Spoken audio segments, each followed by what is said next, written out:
ಅಜಯ್, ರಾತ್ರಿಯಲ್ಲಿ ಯಾಕೋ ಮನೆಗೆ ಬಂದಿಲ್ಲ? ಅಷ್ಟೊಂದು ಸರಿ ಫೋನ್ ಮಾಡಿದೆ, ರಿಸೀವೇ ಮಾಡಲಿಲ್ಲ. ಹೌದಕ್ಕ, ಯಾರ ಫೋನು ರಿಸೀವ್ ಮಾಡಲಿಲ್ಲ. ಒಂದು ಕೇಸ್ ವಿಷಯದಲ್ಲಿ ಎಂಗೇಜ್ ಆಗಿದೆ. ಕೇಸಾ? ಶೋಭಾ ಕೇಸ್ ಆಯ್ತಲ್ಲ, ಇನ್ಯಾವ ಕೇಸು? ಚೆನ್ನಾಗಿ ಹೇಳ್ದೆ ಅಕ್ಕ. ಪೊಲೀಸ್ನವ್ರಿಗೇನು ಒಂದೇ ಕೇಸಾ? ಒಂದು ಮುಗಿತಿದ್ದಾಗಿ ಇನ್ನೊಂದು ಬರುತ್ತೆ. ಬರಲಿಲ್ಲ ಅಂದರೂ ಸ್ಟಾಕ್ ಇರುತ್ತೆ. ರಾತ್ರಿ ಎಲ್ಲ ನಿದ್ದೆ ಕೆಡಿಸ್ಕೊಂಡು ಹೆಲ್ತ್ ಹಾಳು ಮಾಡ್ಕೊಂಡು ಅದು ಇನ್ನೆಂಥ ಕೇಸು?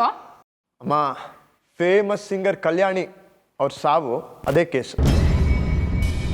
ಕಣ, ಪೇಪರಲ್ಲೂ ಬಂದ್ಬಿಟ್ಟಿದೆ, ಖ್ಯಾತ ಗಾಯಕಿ ಕಲ್ಯಾಣಿಯ ದಾರುಣ ಸಾವು ಅಂತ. ಬಾಬಾ, ಇಷ್ಟೊಂದು ಬರೆದ್ಬಿಟ್ಟಿದ್ದಾರೆ. ಇಲ್ದಿರೋದೆಲ್ಲ ಬರೆದ್ಬಿಟ್ಟಿರ್ತಾರೆ. ಏನಾಯ್ತು ಅಂತ ಸರಿಯಾಗಿ ನೀನೇ ಹೇಳ. ಕಲ್ಯಾಣಿ ಅವರು ಸ್ಟೂಡೆಂಟ್ಸ್ಗೆಲ್ಲ ಹಾಡು ಹೇಳ್ಕೊಡ್ತಾ ಇದ್ರಂತೆ. ಅವ್ರ ಮಧ್ಯೆ ಸಾಹಿತ್ಯದೇನೋ ಡಿಸ್ಕಷನ್ ನಡೆದಿದೆ. ಅದಕ್ಕೆ ಸಾಹಿತ್ಯದ ಪುಸ್ತಕ ತರಬೇಕು ಅಂತ ರೂಮ್ಗೆ ಹೋಗಿದ್ದಾರೆ. ಎಷ್ಟೊತ್ತಾದ್ರೂ ರೂಮಿಂದ ಆಚೆನೇ ಬರಲಿಲ್ವಂತೆ. ಸೊ ಸ್ಟೂಡೆಂಟ್ಸ್ ಎಲ್ಲ ಒಳಗೆ ನೋಡೋ ಅಷ್ಟೊತ್ತಿಗೆ ಶೀಸ್ ನೋ ಮೋರ್.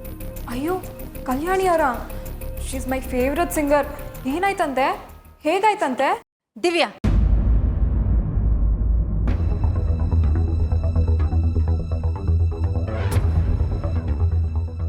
ನೋಡಪ್ಪ, ಈ ಮನೇಲಿ ಕೇಸು, ಕೊಲೆ, ತನಿಖೆ ಅಂತೆಲ್ಲ ಮಾತಾಡಬಾರ್ದು ಅಂತ ನಿನಗೆ ಮುಂಚೆನೇ ಹೇಳಿರ್ಲಿಲ್ವಾ? ಅಮ್ಮ, ಇದು ತನಿಖೆ ಅಲ್ಲಮ್ಮ. ಸಿಂಗರ್ ಕಲ್ಯಾಣಿ ಅವರು ತೀರ್ಕೊಂಡ್ಬಿಟ್ಟಿದ್ದಾರೆ. ಅದು ಪೇಪರಲ್ಲಿ ಬಂದಿದೆ, ಅದ್ರ ಬಗ್ಗೆ ಮಾತಾಡ್ತಾ ಇದ್ವಿ ಅಷ್ಟೇ. ಅದೇನೇ ಇರಲಿ, ಅವೆಲ್ಲ ನನಗೆ ಬೇಕಾಗಿಲ್ಲ. ನೋಡಪ್ಪ, ನಿನ್ನ ತನಿಖೆ, ಕೇಸು ಅಂತ ಏನಾದರೂ ಇದ್ದರೆ ಅದು ನಿನ್ನವರೆಗೂ ಇಟ್ಕೊ. ನನ್ನ ಸೊಸೆನೇನಾದರೂ ಹೇಳಿದ್ರೆ ಈ ಮನೇಲಿ ನಿನಗೆ ಜಾಗ ಇರೋದಿಲ್ಲ. ಅರ್ಥ ಆಯ್ತಾ? ಯಾಕೆ ಅವಳು ನಿರ್ಕೋಪ ಎಲ್ಲಾರು ತೋರಿಸ್ತಾ ಇದೆಯಾ? ರುಕ್ಮಿಣಿ ಅವರೇ, ಹೇಳಿ. ನನ್ನ ಮಗ ಗತಿ ಇಲ್ದೇನೆ ಇಲ್ಲಿಲ್ಲ. ನಿಮ್ಗೆ ಇಷ್ಟ ಇಲ್ಲ ಅಂದ್ರೆ ಹೇಳಿ, ಅವ್ನು ಬೇರೆ ಕಡೆ ಇರ್ತಾನೆ. ಇಷ್ಟಕ್ಕೂ ಈ ಮನೆ ರೂಲ್ಸ್ನ ಬ್ರೇಕ್ ಮಾಡಿರೋದು ನಿಮ್ಮ ಸೊಸೆ ಪ್ರತಿಭಾ. ಇದ್ರಲ್ಲಿ ನನ್ನ ಮಗನ ತಪ್ಪೇನೂ ಇಲ್ಲ. ಹಾಗೆ ನನ್ನ ಜಾಣೆದು ತಪ್ಪಿಲ್ಲ.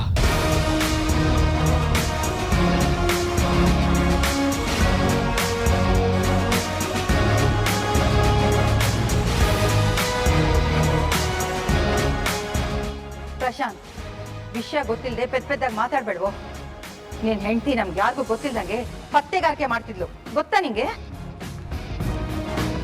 ಇವಳು ಪತ್ತೆದಾರಿ ಮಾಡೋದಿಕ್ಕೆ ನಮ್ಮ ಹತ್ರ ದಿನಕ್ಕೊಂದು ಸುಳ್ಳು ಹೇಳಿ ಆಚೆ ಹೋಗಿದ್ದಾಳೆ. ತಪ್ಪಲ್ವೇನೋ ಅದು? ಸುಳ್ಳು ಹೇಳಿ ಆಚೆ ಹೋಗಿರೋದು ನಿಮ್ಮ ಮನ್ಸಿಗೆ ನೋವಾಗಿದ್ರೆ ನನ್ನ ಕಡೆಯಿಂದನೂ ಸಾರಿ. ಯಾಕೆ